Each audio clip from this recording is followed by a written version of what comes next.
Subscribe. We'll highlight all that. Don't you worry. Just But saying, you gotta remind people. Subscribe right now. Subscribe. Subscribe. Of course. Philadelphia, baby, you're gonna love it. Best sports fans in the world. Actually, the worst, but that's what makes them the best. Hello, friends. Welcome in to Get in the Hole with Steve McAvoy and Ben Pirro here with you today, recording on a Tuesday, a little bit late in the week, but we've got a lot of things to discuss coming to you live from the Underground, a part of the Underground Sports Philadelphia podcast network on Spotify, Apple Podcasts, YouTube, and wherever you can get a hold of our gorgeous faces and voices, bringing you all the news, analysis, and betting tips from across the golfing kingdom, including the LPGA, Korn Ferry, LIVGolf, and, of course, the PGA Tour ahead of the 106th PGA Championship this week. Proudly presented to you, and always, by our friends over at PHI Apparel Co., our amazing merch partners, providing unique designs and high-quality clothing from T-shirts to hoodies for every golfer around. With their original designs for all, there's no doubt you'll stand out on the course, the range, or at the 19th hole. Go to phiapparel.co and use code UNDERGROUND at checkout for 10% off any order. That's code UNDERGROUND at phiapparel.co. And get your exclusive Get in the Hole merch and support me and Ben today. And we're also sponsored by our friends at Tomahawk Shades, the best ball batch eyewear in the industry, to pair up with your PHI Apparel Co. hoodies and Get in the Hole merch. Tomahawk Shades is guaranteed to make you look fresh and hip from the first hole to the 18th green. Founded on Long Island and rep by some of the biggest personalities in sports, including Chris Hogan, Kyle Harrison, John Jay, and Paige Baranek. They will make you the absolute best looking guy in your foursome. Head to TomahawkShades.com or download the Tomahawk Shades app on the App Store or Google Play Store and browse their selection of sunglasses, blue light plus glasses, and prescription lenses. And be sure to use code USP for 25% off your next order at TomahawkShades.com or on the Tomahawk Shades app. Again, once again, here on a Tuesday here in the Underground, I'm your host, Steve McAvoy. Joining me is, of course, Ben Pirro, who got his first professional win back in the ranks in his second start this year? Yeah, second start since October. I went 5 months and 28 days without competing before U.S. Open locals. Yeah, I know. I did the math. Thanks Who's to counting? Thanks to Google. And didn't play that great in the local qualifier. Drove it great. Drove it well. I mean, I hit the first one that day. I hit the first hole. My tee shot in the first hole went 354 into the wind. Christ. So that was fun. Other than that, those are like the only highlight when you shoot 74. And then I went to Bethpage Red for the Long Island Open qualifier, which is the first time I've had to qualify for that event since graduating from high school, since I was 19. So first time in 7 years. And definitely a humbling experience to have to go through a qualifier for a tournament where I had never missed the cut, and still technically have never missed the cut because I withdrew after like 20-something holes. Mm-hmm. It was good experience, and didn't really drive it that great, but I hit 15 greens and had 29 putts. And so when you do that, it's pretty hard not to have a good round. And I did not win it outright. I did tie for first, but still, that still counts as a win in anyone's book, as it should. So it was definitely very emotional after the round. I cried. My mom made fun of me. Steven made fun of me, which is fine. I still appreciate you. Thank you. I appreciate you too. But yeah, it was great to get the win. And definitely I feel like I'm a different person now on the golf course for sure. I felt like I was a man on a mission that day, and I just was very focused. So I wasn't doing a whole lot of talking, and which is what I like to do. I don't like to talk when I play. I'm just that kind of guy, and I think the guys in my group kind of realized that I don't like to fuck around. So it was a good day. It was a good day. You didn't have that one shitty caddy, right? I didn't even have to carry my bag. I got a cart. Oh, very nice. I got a cart. Yeah. That's a nice touch. Love that. Oh, yeah, man. Hit one like 330 down the middle on number one. hit the stick on the approach shot, hit to within a foot. I was rolling. I love it. I love it. They see me rolling, they hate, and you can follow Ben on Instagram at BC Pirro because he's too cool for school. On Twitter, you can find me on Instagram and the machine formerly known as Twitter at Real Stephen McAvoy because there is no fake Steve McAvoy. Let's quickly before we jump into the news of the week. A lot of Rory chatter, which is your favorite topic of the week. I want to give a shout out to us on Sunday, the 3-year anniversary of my inception of the show. Your welcoming into the show came about a year and a half later, but incredible run we've been on for 3 awesome years. Thank you to all of our awesome followers. Without you guys, we really can't make the show better than what it already is. Had some great interviews on, some great talk, a lot of really clippable moments, and sure to be even more this week and beyond. And fitting that our 100th episode came with the Masters. My debut episode came at the PGA Championship 3 years ago. That was in Southern Hills. That was the year after Kiowa. When you were at Harding Park. 2021. That was Harding Park, right? I think Harding Park was like 2019 or something. That was Collins' year. I'm trying to remember like when exactly it was. All I remember was actually yeah. I'm pretty sure it was Harding Park because it was the year after Phil Mickelson had won at Kiowa, and I took him to miss the cut that week, and he missed the cut, which was like perfect in every single way.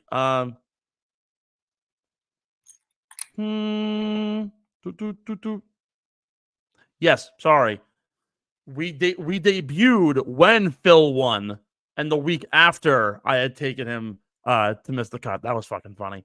But yeah, so 3 awesome years here in the underground. Shout out to KB, to Pitts, to DJ, to the whole crew with at Underground Sports Philadelphia for making this network amazing. And thank you to listeners who subscribe or listen live or listen on YouTube, Spotify, Apple, again, wherever you can get us for making this show absolutely incredible. With that being said, a lot of chatter as we lead up to the 106th PGA Championship at Valhalla. And we start with a lot of talk on the policy board, and it begins with Rory McIlroy and Jimmy Dunn. So if you've been living under a rock for the last 3.5 days, a lot's happened in a very short period of time. So Jimmy Dunn, the framework creator essentially between the PGA Tour and the PIF for their framework agreement, is officially out on the PGA Tour Policy Board and on the committee in negotiation with the PIF. According to a letter that he wrote to PGA officials as well as put out on Twitter, he had said that essentially now that there are more players that are getting involved in it and are getting more involved in the policy board, there's less external oversight, and his involvement has essentially become quote unquote superfluous, meaning that it was time for him to hang up and get going and not take part in the festivities any longer. With that being said as well, Rory McIlroy attempted a return to the policy board and has since been basically told, no, get out of here. Rumor has it, according to Golf Digest, that 3 of the individuals who openly did not want Rory to rejoin the board include Jordan Spieth, Tiger Woods, and current policy board head Patrick Cantlay. So a little bit of drama going on there, particularly when Tiger tells you to not come in the room after everything Rory's tried to do for the PGA Tour. It's quite the hit. Yeah, pretty interesting week, which is great because not only do we have the second major of the year to talk about, but we have drama, and it's not even necessarily like the thing is, it's not even necessarily this particular topic is not necessarily live drama. Yeah, I mean, it has to do with Rory, which there seems to always be some sort of drama with him. I think I'm sure you and I both agree because I know you well enough at this point. Like, I wouldn't want him back on the policy board either. I 100% side with Cantlay, Tiger, and who was the other one? Jordan Spieth. And Jordan Spieth. I 100% side with them.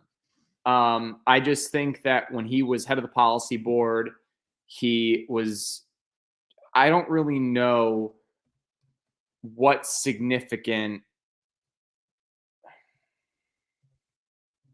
steps or actions he took other than just shit talking Liv. And I definitely see, Tiger's been very involved. Clearly, he took his underwater boat or submarine to the Bahamas to have a meeting with Monahan and the PIF. But we know Cantley's been very involved as well, which we've kind of discussed, like how much do we love that? Who knows? But at the end of the day, I never really thought Rory had a real role as being the head of the policy board. I never really thought he did anything other than just shit talk Greg Norman and Liv. And then after doing all of that, he then suddenly comes around to the idea of Liv, which, shocker, when you're offered basically $1 billion, I think you can come around to almost anything.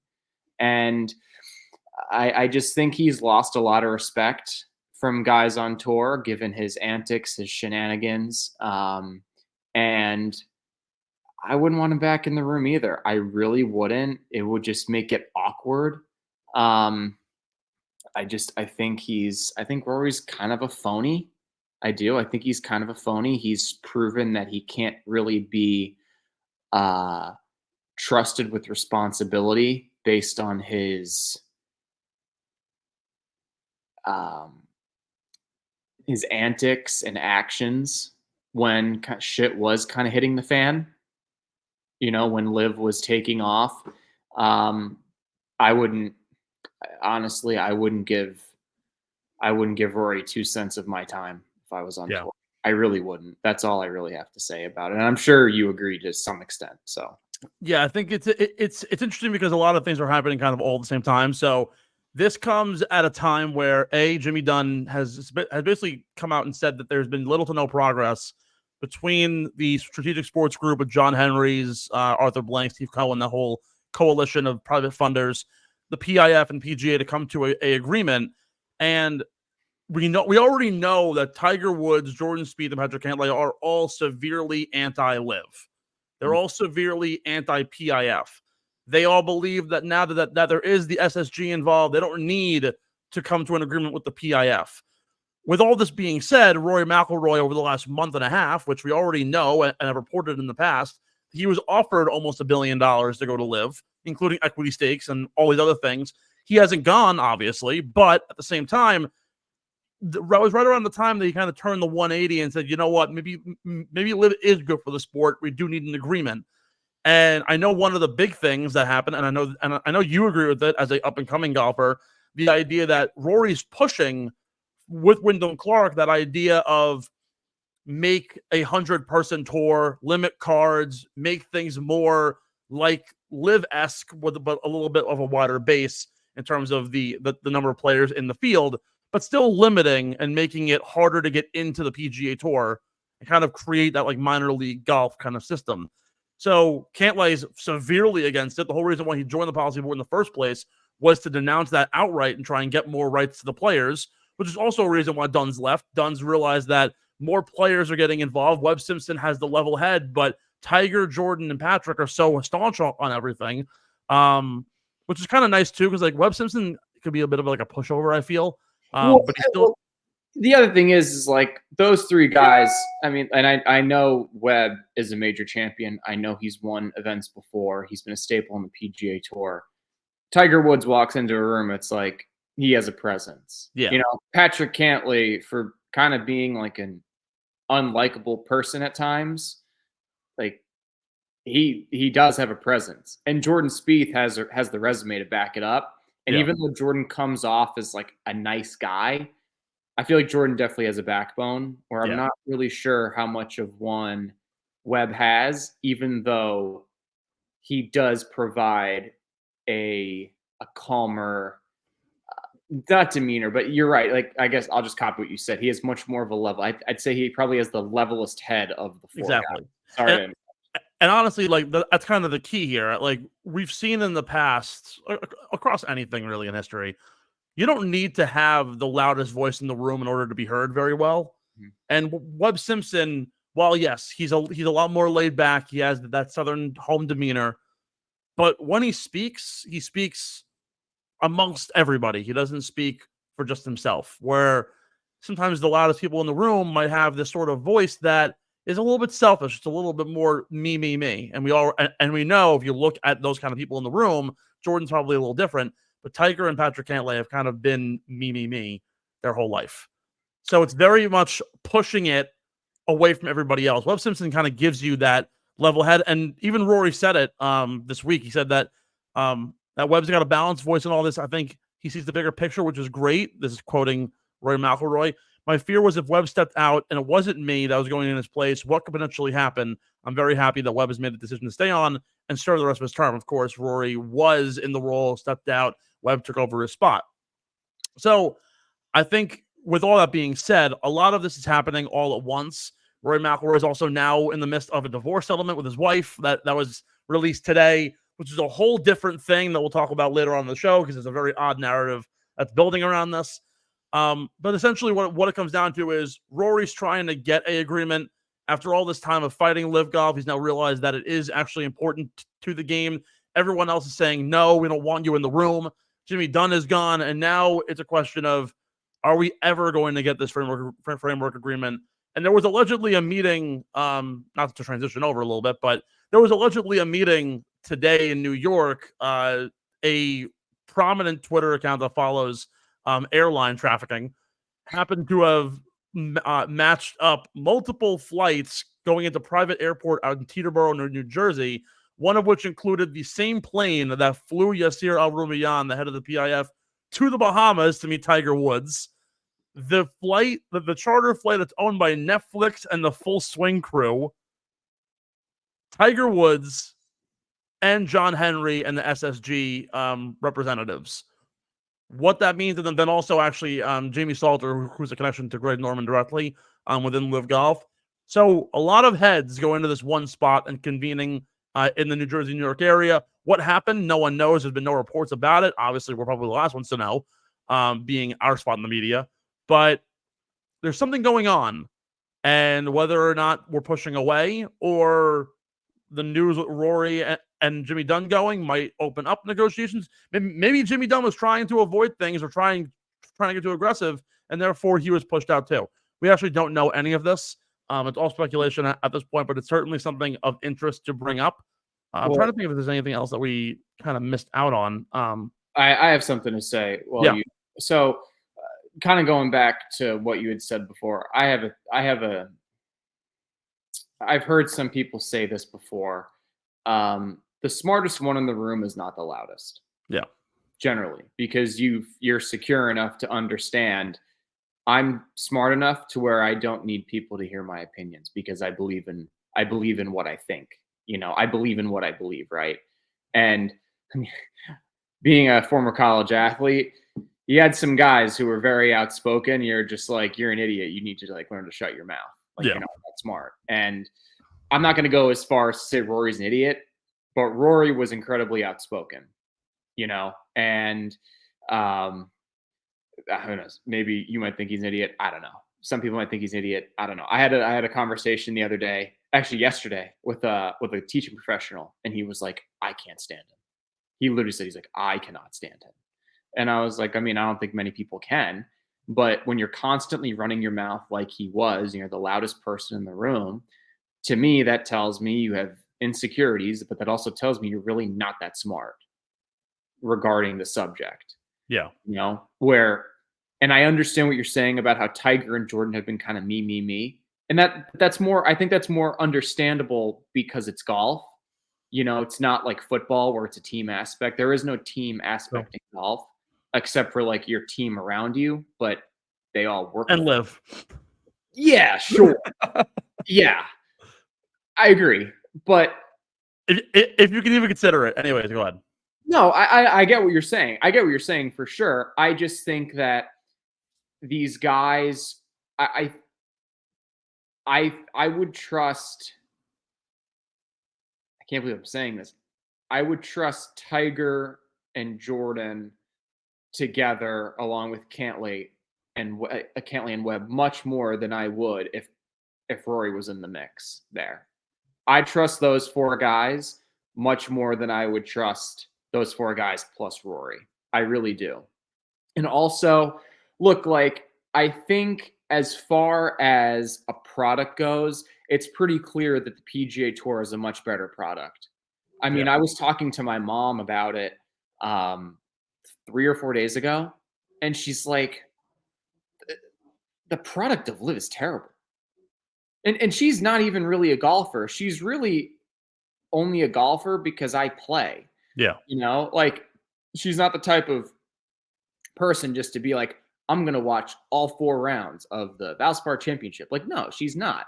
But she looks at me and she's like, the product of LIV, like, isn't good. It's not. Like, the viewing isn't good. She's not really happy with the TV product. And I feel like that's most people. The only thing, and I say that the reason I say that is the only thing that's really appealing for the PGA Tour is that LIV just has deeper pockets. Yeah. Which just gives you more resources. So I understand why certain people on the PGA Tour, including Monahan, for all of his faults, are sitting there like, yeah, we should probably get involved in this.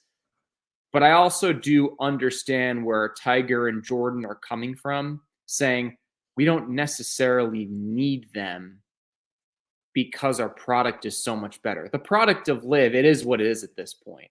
It's really not going to get much better. Yeah. You know, like, how many other stars are you going to poach? I really don't think they can. Yeah. I know they have the money to do it, but at the end of the day, the product is the product, and it's not that good. The PGA Tour, the only thing they don't have is deeper pockets. And I think in some of those guys' eyes, specifically Monahan, they're like, if we can get a hold of that, I mean, it'll be a monopoly situation again, and we will never have to worry about anything like this happening again. I think part of it is potentially they're just like, if we can get this done, this will never happen ever again. It would not be possible. You know, it wouldn't be possible. I think there's also issues when it comes to Rory's involvement in the policy board. Again, the idea that he wants to limit and he wants to take away. Sure. Would an agreement work out? Great, because there's more resources. Yeah, sure. There wouldn't really be a lot of integration of what's happening in LIVGolf and integrating it into the PGA Tour. Maybe there'd be teams, just because you can then make more private equity decisions, like we've mentioned in the past. We've gone over this ad nauseum. But again, a core reason why Rory's not a part of this board anymore, and we also failed to mention there are other guys that are on the policy board that are on the PGA Tour, namely Peter Malnati and Adam Scott, who also sit on the board. Malnati is great because he kind of represents the lower level of golf. The guy has won 1 tournament in the last 10 years.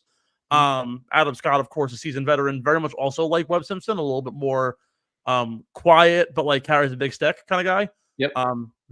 Very, very Teddy Roosevelt when I think of Adam Scott. I think of like the big brawny guy who like sits in the corner with his cigar in his mouth and just doesn't say anything until necessary. But there's other members of this board that are looking out for the smaller group of people. And if what Rory wanted was to come true, and you've limited it to 100 tour cards and the rest kind of all had to go to Corn Ferry or likewise, if the year ended today, you wouldn't be seeing guys like Sam Ryder, Carl Yuan, Ricky Fowler, Bobby McIntyre, CT Pan, Victor Perez. Like, these are Joel Damon, Carson Young, Ryan Fox. These are very solid golfers that you would not see in the rankings. And we're not even talking about the guys who haven't even attempted to make the PGA Tour yet and jump from the KFT. So when you look at it from that perspective, I think we're kind of getting a really good picture into where the PGA Tour is going. Hasn't been a lot of movement with the PIF. They're ousting Rory. They're focusing in on trying to keep the contingent the same and focus in on their for-profit entity, which, by the way, Rory McIlroy is a part of. Rory's a part of a subcommittee within some negotiation circles, one of which is being the for-profit entity, and then as well focusing in on the TGL, another PGA Tour property that will bring in the team golf aspect, which will probably expand further if year one and year 2 go really well. So when you look at it that way, we're kind of seeing what's happening. The question is more private investment going to come? And if so, how much is it going to be? And where does LIVGolf go from here? Because you're right, they can't poach much more without making the product that much better. We said it in the past. It's one thing if you try and go and get like Victor Hovland, let's say, right, who's been connected to it for months, or Wyndham Clark, but it's more valuable to you to pick up Tommy Fleetwood and Cameron Young and somebody else within that like top 70-ish range, Keith Mitchell, let's even say. That's going to be the way for LIVGolf to get better, but I don't think that they're interested in that because they're getting to a point where half their league is now entering their mid-40s. Well, that's the thing. Like and I said that from the jump when they started signing guys. All these guys have just been staples on tour, but they're on the back end of their career. You know, like Ian Poulter was on tour forever, won probably like 5 times. Don't quote me on that, but you know, right around there, right? Handful of wins. Like, congrats. Like, that's who you wanted to go get. It was, you know, they did the same thing with Lee Westwood, you know? And I think, yeah, you can add more guys, but even just like viewing it is like, it's not that good. I mean, I don't think Trevor Immelman's very good at his job. But I'd much rather watch Jim Nantz and Trevor Immelman call the final round of the PGA Tour event than Arlo White, than whoever's calling the final round of a live event. I would. I agree with you. You know, and I don't know. I think we've spent enough time on this topic, but yeah. I agree. We should probably take a short break. We have more news to get to, including Rory's divorce, which, by the way, has gotten way too much coverage for its own good. Yeah. Which I feel almost like sussed out about. I've refused to post about it for our show's sake because it almost seems like it's too much to, like, the guy's getting divorced. Let it be. Like, we're both of divorced households. I think we kind of understand that no one wants to talk about it when it happens. And anyhow, we're going to take a short break. On the other side, the mega preview of the 106th PGA Championship at Valhalla coming up right here on the Underground. Steve and Ben, before getting the hole. We'll see you soon.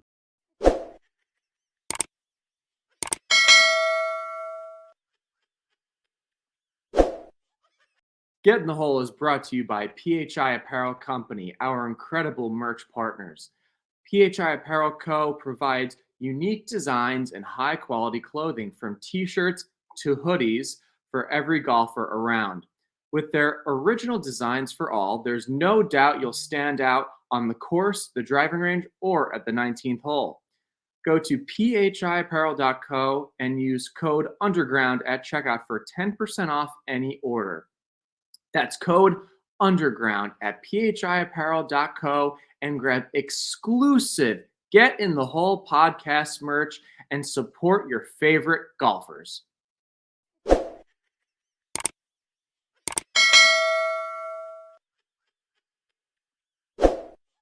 Welcome back into Get in the Hole. Steve and Ben here, recording on a Tuesday for the 106th PGA Championship at Valhalla Golf Club. We're brought to you the second half of the show by our friends over at Acorn Hills, bringing you stylish apparel for on and off the golf course, all using biodegradable packaging and plantable clothing tags. Acorn Hills, changing clothes through conservation.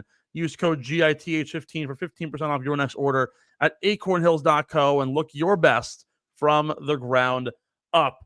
A historic 106th PGA Championship at Valhalla this week. Lots of history. Lots of narratives to be had. I want to dig in a little bit for those who have not experienced or watched golf for a short amount of time. Of course, Ben, our resident historian on all things golf, despite not watching golf, I watch it. Hey, I watch golf. You realize you used to say you didn't watch it. Anyways, a lot of history at Valhalla, if you recall from the past, and I want to ask you this question because I feel like you would know this. Okay. So this is the 4th time Valhalla has hosted a major. It's the 4th PGA Championship here at the club. Do you know the 3 prior winners at Valhalla? Mark Brooks. Do you want to know when? Yeah, if you know them. Gosh. Okay, I know. You got Mark Brooks. I was shocked you got that one. It's not an old course, so I'm gonna go Mark Brooks, 1996. Ding. Tiger, 2000. Yep. And then I know Rory won it because it was like they were trying to beat darkness, and Yep. I remember I think Phil was in the mix, and he wore that. What year was that? He wore that ugly purple Nike shirt. 2014.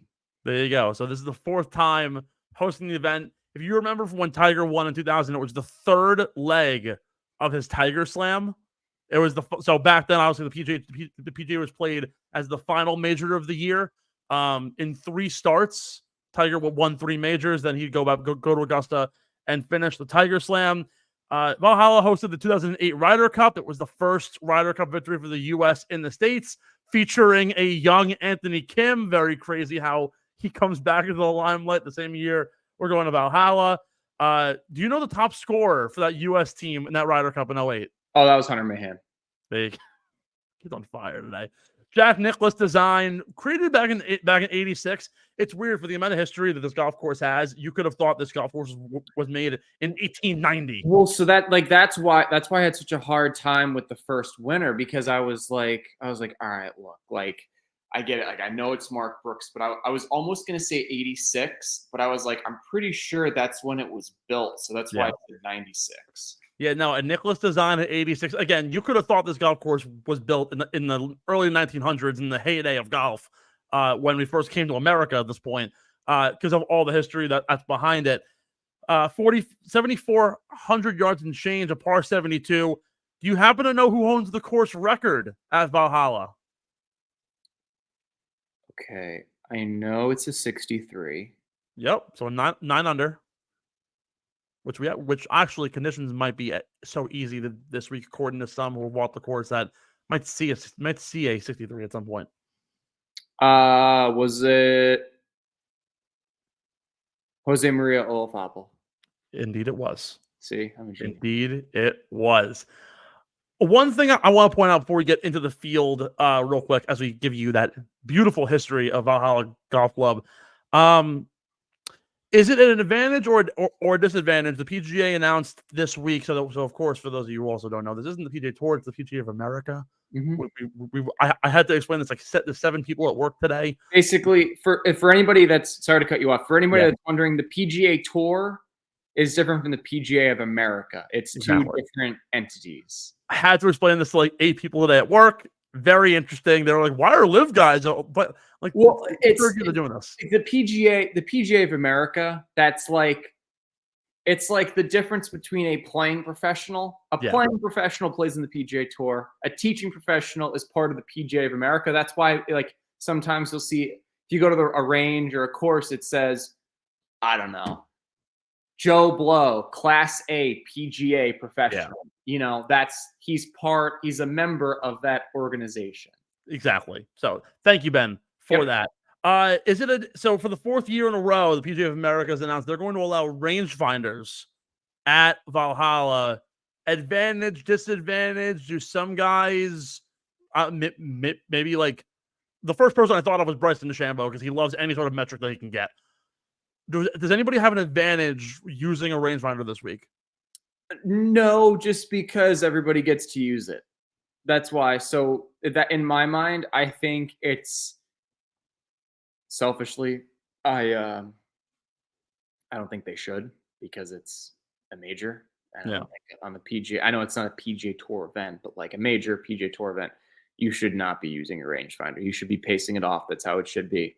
But then again, like Major League Baseball is going towards like automated strike, whatever, not automated. Possibly, yeah, the strike zone thing. VAR balls strikes. Yeah, exactly. Whatever it is. But I don't think it's an advantage or disadvantage for anybody. I think if anything, it just speeds up play. I really think that's like, I think it's maybe an advantage for the PGA of America, because then they just get the guys off the course sooner. And in case there's inclement weather, which this time, because look, I went to school about 2.5 hours north of there. That area of the country, the weather can be a little bit spotty at times, for sure. And there's a reason why, albeit in 2014, I believe it was played in August. There's a reason why they were struggling to finish in that final round, you know? And so I think that because everybody gets to use it, no one has a specific advantage, but I think the goal is for it to speed up pace of play. I think that's probably why they're doing it. Yeah, and the weather this week also doesn't seem to be anything great. So we're getting rain all today, all tomorrow, and then for the large part of Thursday, we're supposed to see a decent amount of rain. Sun on Friday, cloudy and muggy on Saturday, and then more rain on Sunday. Apparently, there was also a dangerous weather report that apparently they had people evacuating the course this morning for practice rounds. I don't know what the hell's happening in Kentucky. All I know is in Middle America, tornadoes happen. I can only imagine the kind of ridiculous weather happening in the middle of Kentucky. So, of course, yes, you're right. It's probably a matter of getting people on and off. Plus, also the PGA pros, the teaching pros that do get invited to this event probably does help speed up play as well for them to be able to figure their thing out. Let's get into some field talk. I want to start off with who's in and who's out this week. A couple of movement pieces going into the week. Taylor Gooch is in the field. There's no asterisk going to be involved at the PGA Championship. So Scotty Scheffler, if you happen to win this week for your firstborn child, just know that Taylor will not hate you for that one. Chris Gotterup gets into the field with a win at Myrtle Beach. Incredible win for him, by the way, this past week. S.H. Kim is in due to the Rory win. No one was able to move in and out. So the next man in got in. Steve Stricker's withdrawn, as well as Taylor Montgomery, which means that CT Pan and Alex Smalley will make their PGA Championship debuts this week. Otherwise, the only other news that I have in terms of the field this week, I want to make a couple of notes. I mentioned it last week, and I think it's two compelling stories. One, Brooks Koepka, his last 4 majors have all been won the week after, or the start after a win. He won in Singapore 2 weeks ago. We're not buying it. Oh, are you asking me if we're buying it?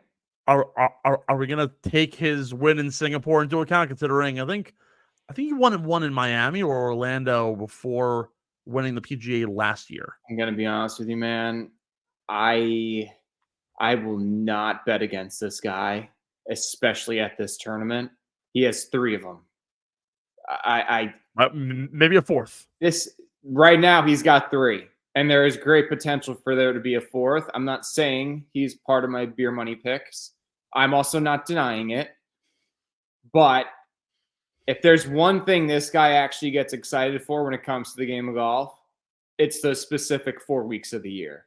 Oh, yeah. That's literally what it is for him. This is like, and keep in mind, this is how, because he went to LIV, this is how he is going to continue to create his legacy, you know, because no one's going to sit there and be like, well, he won on LIV like 20 times or hypothetically. Like, no one's going to really care about those LIV wins that he had, you know.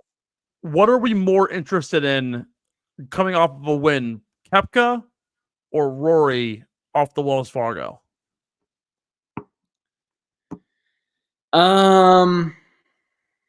Which, by the way, we actually didn't even talk at all about Rory McIlroy winning this past week. I feel like it's kind of it's sort of been beaten down for those of you who don't know. Rory McIlroy takes home his 4th Wells Fargo Championship. Is it a matter of him playing like Tiger at Torrey Pines, where he's won there 8 times, or is there anything behind Rory's win at Wells Fargo that makes us think, in any regard, that he will win this week with technically 2 straight wins in back-to-back starts? 1.5 straight wins. Anyway, I'm so happy you and I agree about that. Look, I think as far as Rory clearly likes Quail Hollow. Okay. And I think it's safe to say, for as much as I just try to be hip with the kids, diss this poor guy. Yeah, right. I just look, the course just seems to fit his game well, and maybe it's given him a little bit of confidence. I thought him running after like winning was kind of stupid, but anyway, there's always like the question about Rory, right? Because Rory struggled so much for the majority of this year, and he's kind of figured it out, it looks like, a little bit. But at the same time, it's like, dude, you've won. That's now your 4th win out there. It's starting to feel like Tiger at Torrey, because Tiger, I think, won 8 times at Torrey, 7 Farmers, and U.S. Open. I just look, like, I know I picked him to finish outside the top 10 last week, and I know I was wrong, and blah, blah, blah, blah. I don't know. I think both storylines are interesting. I think Rory's might be a little bit more interesting just because Brooks has 3 of these, and I know Rory has won this event. I know he's won the PGA. He's won it at this specific golf course. But given the storylines, like how they didn't want him back on the policy board, even though he tried to come back on, and he didn't play well to start the year at all, and now he's getting divorced, I think all the storylines actually make him a little more interesting the more I talk about this, which I don't think I really have ever – I never have really thought that Rory was more interesting than someone else on the PGA Tour. Yeah, it's a bit of a it's interesting, right? So there's also the narrative going around, which I think is kind of hilarious. And I'm not going to say I'm taking Rory. I'm not going to say that I'm not taking Rory. First, I'll give you this. So with the PGA Championship moving from July or early August to May, it happens to fall and line up right in front of the Wells Fargo now. 4 times Rory McIlroy has played in his career the Wells Fargo and then followed up for the PGA. One of those was a win, but over the last 4 years, dating all the way back to 2017-18, finished 8th at the Wells Fargo, finished 8th at the PGA, won the Wells Fargo, finished 49th at the PGA, 5th at the Wells Fargo, finished 8th, finished 47th at Wells Fargo, finished 7th at the PGA last year. So mixed reviews. But this is the one stat that I was talking to KB about, and I was like, there's no fucking way this is the real thing. You know what Rory McIlroy did in 2014 when he won at Valhalla? Well, he won the Open, right? Well, no. He like when he won at Valhalla, when he won the PGA Valhalla. No. What did he do? That year, a couple of months before, he broke up with his girlfriend, Caroline Wozniacki. You know what he just did today? Oh, my God. Filed for divorce to his wife. Rory McIlroy has 4 majors as a single man. When he is taken or married, he has 0 career majors. What if 10 years apart, he does the exact same fucking thing he did in 2014? Not saying it's going to happen, but I've been saying this forever. The parallels between 1994 and 2024 with the Rangers and the Knicks and everything happening, narratives. That was 2014. Ended in a 4, 94, 14, 24. Something's happening, I think. And it would be very interesting to see Rory McIlroy finally win a major after what? A decade? Yeah, because 14 was the last major. To see him possibly win this week, coming off of a divorce, an ousting of the title. I also saw a separate tweet, which I'll pull up right here. Where is it? The last time, so when? Oh man, where are you? When Rory broke up with his girlfriend in 2014, this was his following results in for that calendar year. He finished, let's see. He won the PGA, he won the WGC Bridgestone Invitational, he won the Open, he finished 14th at Aberdeen, 23rd at the US Open, 15th at the Memorial, won the BMW, and finished top 10 at both the Players and Wells Fargo. He finished 8th at the BMW Championship, finished 2nd for the Tour with I believe the low net, and top 5 at the Deutsche Bank. He went on a fucking tear after he broke up with his girlfriend. Scotty's got a baby. Scotty's a little sleepless. Brooks, we don't really know, but he always gears up for this. There's a lot of horses that might be fighting for this title. I think it's really, really interesting to see what could possibly happen. With that being said, I want to segue into our beer money picks to close the show out. Surprisingly, a very fast show for what we've gone through, all this news. But beer money brought to you by our friends over at Kenwood Beer. Who's Kenny, you might ask? He is a incredible, light, easy, no frills beer that is absolutely tasty to boot. 120 calories, only 8 grams of carbs. You might say it's the best light beer you've ever had. We just say you can't beat the original. Head to kenwoodbeer.com. Use the Kenny Tracker to find where you can get your hands on some ice cold and refreshing Kenwood beers, now available in the state of Delaware. For those of you who follow Joe Biden and love beer, perfect spot for you. Get some Kenwood beers down in Delaware, as well as Maryland, New Jersey, and Pennsylvania. I would say you can get some at the Wells Fargo Center, but no one's playing there. But be sure to go to kenwoodbeer.com and use the Kenny Tracker to find yourself some ice cold Russian Kennys. Then we each went 1 for 5, both locking into some really good top 20 picks in Ben On and Lucas Glover this past week. So you still are 5 picks behind me. Shut up. It's fine. Let's see if you can make a big dent this week. We're going to add in some make and miss the cut picks. Who's your pick to make the cut at Valhalla? Okay. I'm going to go with Nikolai Hogard to make the cut. Do I need to rethink my pick here? No, I have buffer. Let's continue with the good times roll. The block party, Michael Block to make the cut. Crazy number, by the way. It's 10-1. Like, you can literally get him at better odds to make the cut than for the Rangers to win the cup at this point. So pretty damn good. To miss the cut.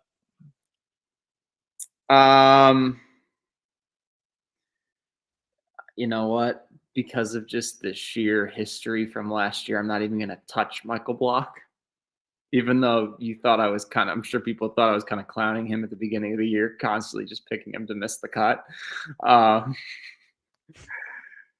Man, you know what? To miss the cut, I hate to be that guy.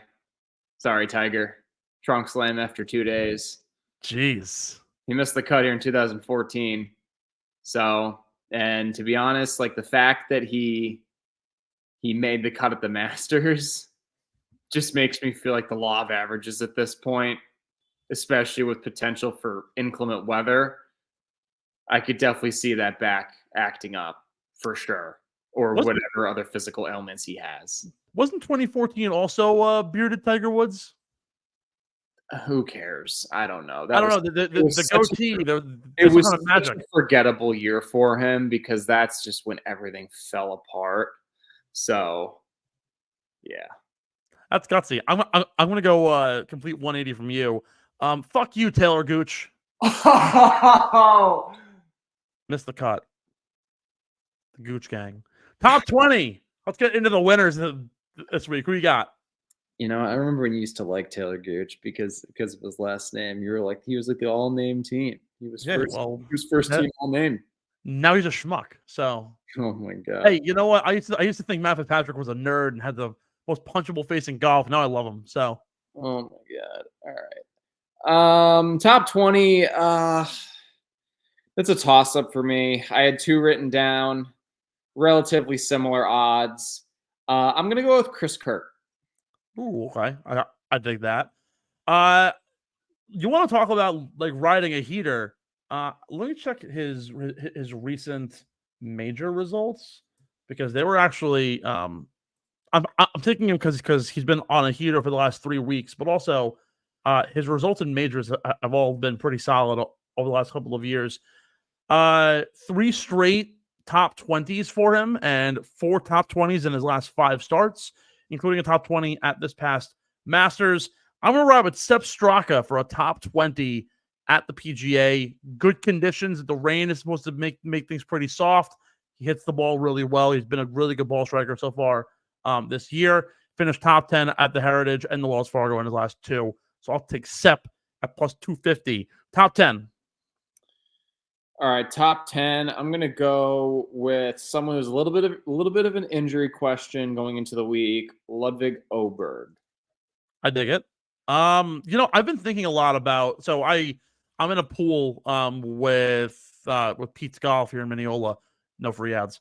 And it's basically like it's their major pool. Pick 6 golfers, best aggregate score. I think there's about 7 or 8 horses that I think could win this race this week.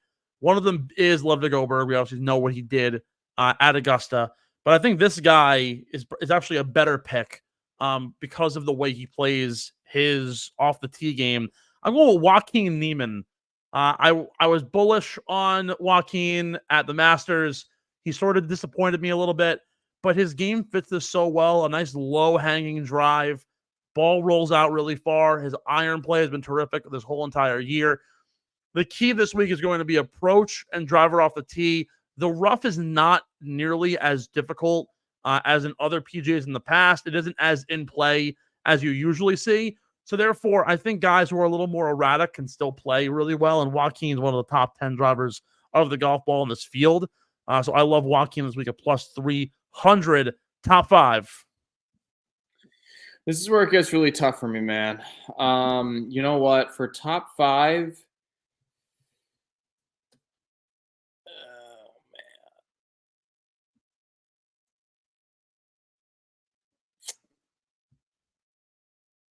no, I didn't freeze. Don't worry.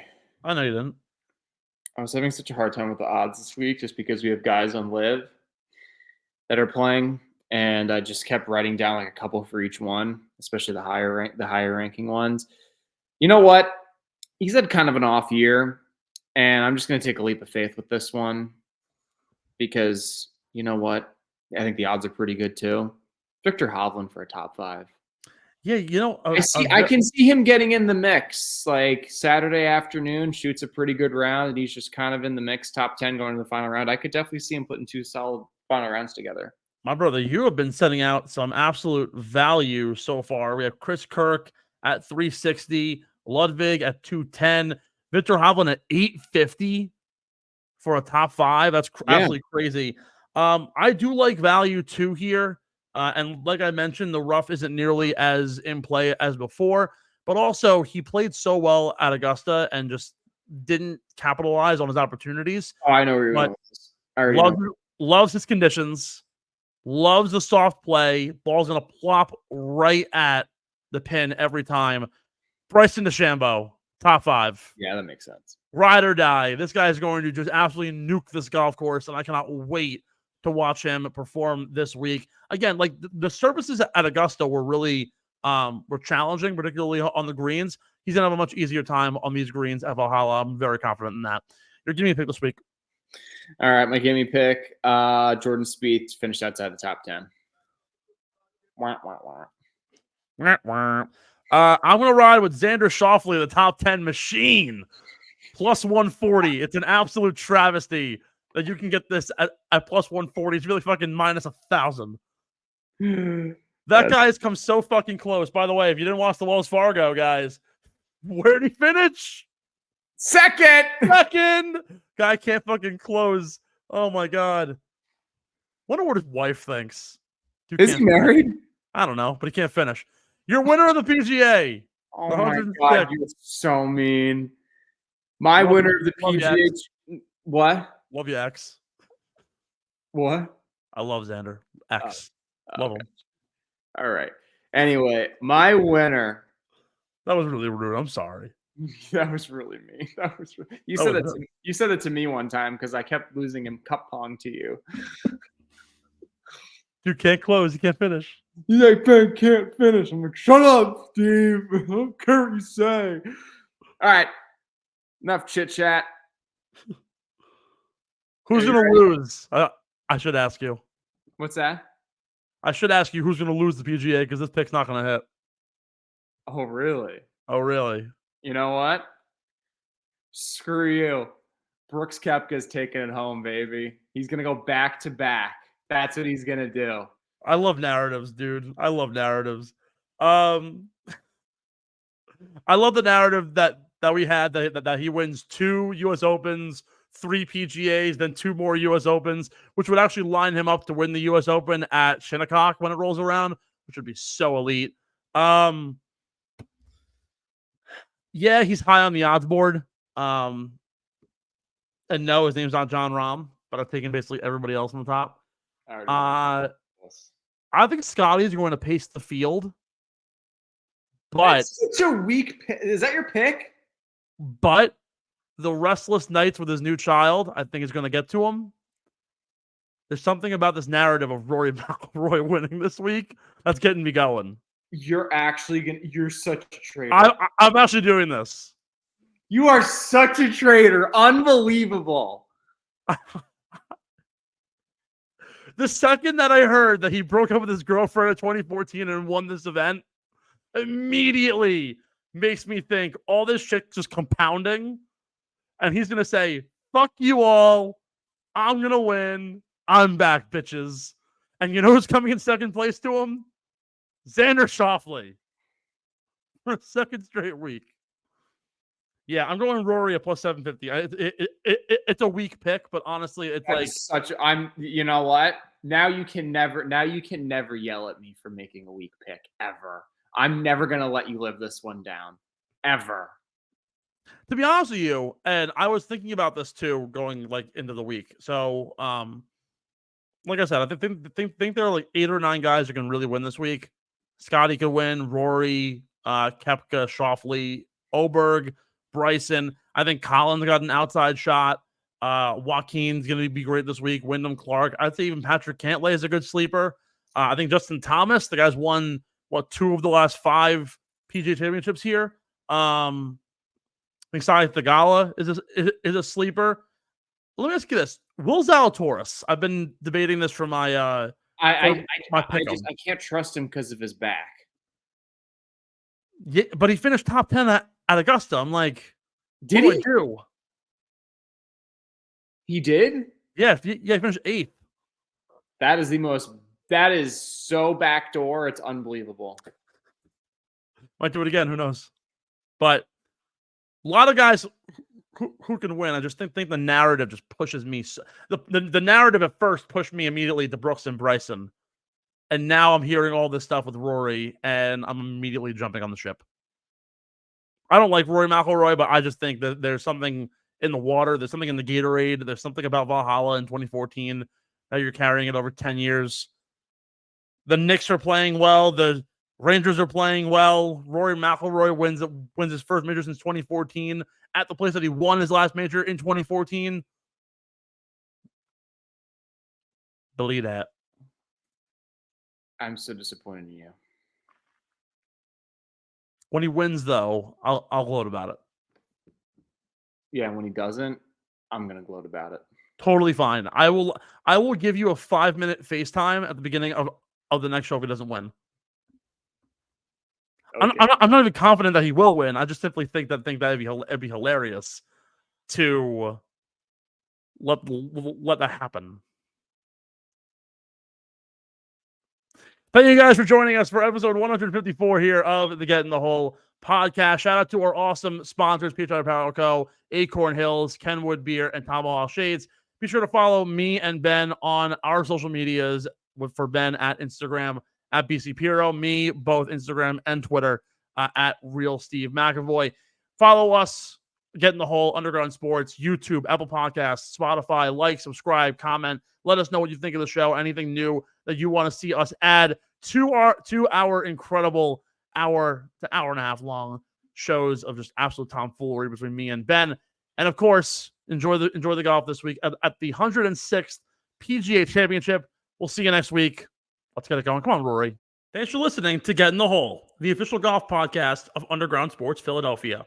Catch us every week wherever you get your favorite podcasts, and be sure to like and subscribe on Apple, Spotify, and YouTube.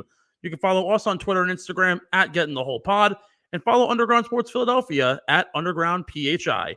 We'll see you next time. And remember, get in the hole!